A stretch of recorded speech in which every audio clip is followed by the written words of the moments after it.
નમસ્કાર. દિવસભરના તાજા સમાચારોમાં તમારું સ્વાગત છે. તમારી સાથે હું છું પિનલગીરી ગોસ્વામી. સમાચારો વિસ્તારથી જાણીએ એ પહેલા મહત્વના સમાચારો ઉપર એક નજર. મિત્રો, આજની વિડીયોમાં વાત થશે માતાજીની મૂર્તિ માટે 50 તોલાથી વધુ સોનાનું દાન. ત્યારે વાત થશે EKYC નો આવો મેસેજ આવે તો થઈ જાઓ સાવધાન. મોટી લીડથી જીતીશું તે સ્વરૂપજી ઠાકોરે જણાવ્યું છે. પેટા ચૂંટણીના મતદાન વચ્ચે EVM મશીન ખોટવાયો. બ્રેકિંગ ન્યૂઝ સામે આવે છે. ચૂંટણી વચ્ચે જવાન અને ગોળી વાગ્યાના સમાચાર છે. ત્યારે વાત થશે જમીનનું પણ આધાર કાર્ડ બનશે.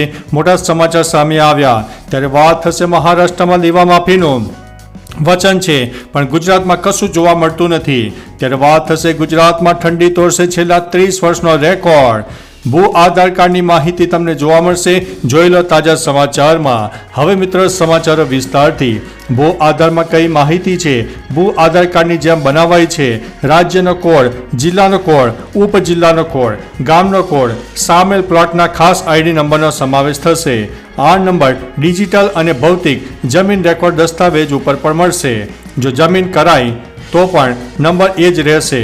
જમીન વિભાજિત કરવાના કિસ્સામાં પણ નંબર સમાન રહેશે. ભૂ આધાર નંબર પ્લોટની ભૌગોલિક હદ માટે સમાન રહેશે. મિત્રો, અન્ય મહત્વના સમાચારની વાત કરીએ તો હવામાન શાસ્ત્રી અંબાલાલ પટેલ દ્વારા રાજ્યમાં ઠંડીને લઈને મોટી આગાહી કરવામાં આવી છે. અંબાલાલ પટેલે જણાવ્યું છે કે રાજ્યમાં પશ્ચિમી વિક્ષેપ આવશે. તેમાં 17 થી 20 નવેમ્બર પશ્ચિમી વિક્ષેપ આવશે. ઉત્તરીય પર્વતીય પ્રદેશમાં હિમવર્ષાના કારણે ગરમી ઘટશે. ઉત્તર ગુજરાતના ભાગોમાં ન્યૂનતમ તાપમાન 18 ડિગ્રીની આસપાસ થઈ શકે છે. ઘઉંના પાક માટે તાપમાન હાલ સાનુકૂળ નહીં. હિમવર્ષાના કારણે ગુજરાતમાં ઠંડીની લહેર આવશે. 23 નવેમ્બર બાદ મજબૂત પશ્ચિમી વિક્ષેપ આવતા ઉત્તર પર્વતીય પ્રદેશોમાં ભારે હિમવર્ષા થશે. હિમવર્ષાના કારણે ગુજરાતમાં ઠંડીની લહેર આવશે. બંગાળના ઉપસાગરમાં 20 થી 25 નવેમ્બર ડીપ ડિપ્રેશનના કારણે ચક્રવાત બનશે. અરબ સાગરમાં 19 થી 22 નવેમ્બર લો પ્રેશર સર્જાશે. લો પ્રેશર સોમાલિયા કે ઓમાન તરફ જશે તો વરસાદ નહીં આવે. મિત્રો, અન્ય મહત્વના સમાચારની વાત કરીએ તો મહારાષ્ટ્રમાં દેવા માફીનું વચન પણ ગુજરાતમાં કશું નહીં. મહારાષ્ટ્રમાં વિધાનસભાની ચૂંટણીને પગલે ભાજપે ચૂંટણી ઢંઢોરો જાહેર કર્યો છે, જેને લઈને ગુજરાતના ખેડૂતો રોષે ભરાયા છે. ભાજપે મહારાષ્ટ્રના ખેડૂતોનું દેવું માફ કરવાનું વચન આપ્યું છે. આ જોતા ગુજરાતના ખેડૂતો સવાલ કરી રહ્યા છે કે ગુજરાતમાં ખેડૂતોના ધિરાણ માફ કરવામાં સરકાર કેમ પાછી પાની કરી રહી છે. ભાજપની બેગારી નીતિને લઈને ખેડૂતો નારાજ થયા છે. મહારાષ્ટ્રની ચૂંટણીના પગલે ભાજપે ચૂંટણી ઢંઢેરો જાહેર કરીને વચનોની લાણી કરી છે. ભાજપે મહારાષ્ટ્રમાં ખેડૂતોને દેવા માફીનું વચન આપ્યું છે. સાથે સાથે મહિલાઓને મહિને 1500 રૂપિયા સન્માન રાશિ આપવાનું પણ જાહેર કર્યું છે. ભાજપના વચનને પગલે ગુજરાતના ખેડૂતો રોષે ભરાયા છે, કેમ કે આ વખતે ચોમાસામાં ભારે વરસાદથી ખેતીના પાકને વ્યાપક નુકસાન પહોંચ્યું છે. ખેડૂતોના મોઢામાંથી જાણે કે કોળિયો છીનવાઈ ગયો છે. ત્યારે ભાજપ શાસિત રાજ્યોમાં લાડલી યોજનાનો અમલ કરવામાં આવ્યો છે, પણ ગુજરાતમાં આ યોજનાનો અમલ કેમ કરવામાં આવ્યો નથી? ગુજરાતની મહિલાઓને મહિને 1500 રૂપિયા સન્માન રાશિ આપવામાં સરકાર કેમ પાછી પાની કરી રહી છે? તેવી સ્થિતિ સર્જાઈ છે. પરિણામે ભાજપની બેદારી નીતિ ખુલ્લી પડતા લોકો નારાજ થયા છે.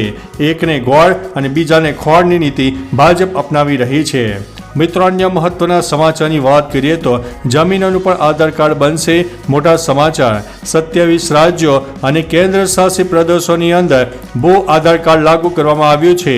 જ્યારે મિત્રો, આ આધાર કાર્ડ છે જે આધાર કાર્ડની જેમ બનાવવામાં આવશે. જ્યારે આધાર કાર્ડની અંદર જિલ્લાનો કોડ હશે, રાજ્યનો કોડ હશે, ઉપજિલ્લાનો કોડ હશે. આ સિવાય ગામડાનો પણ કોડ સામેલ થયેલો હશે.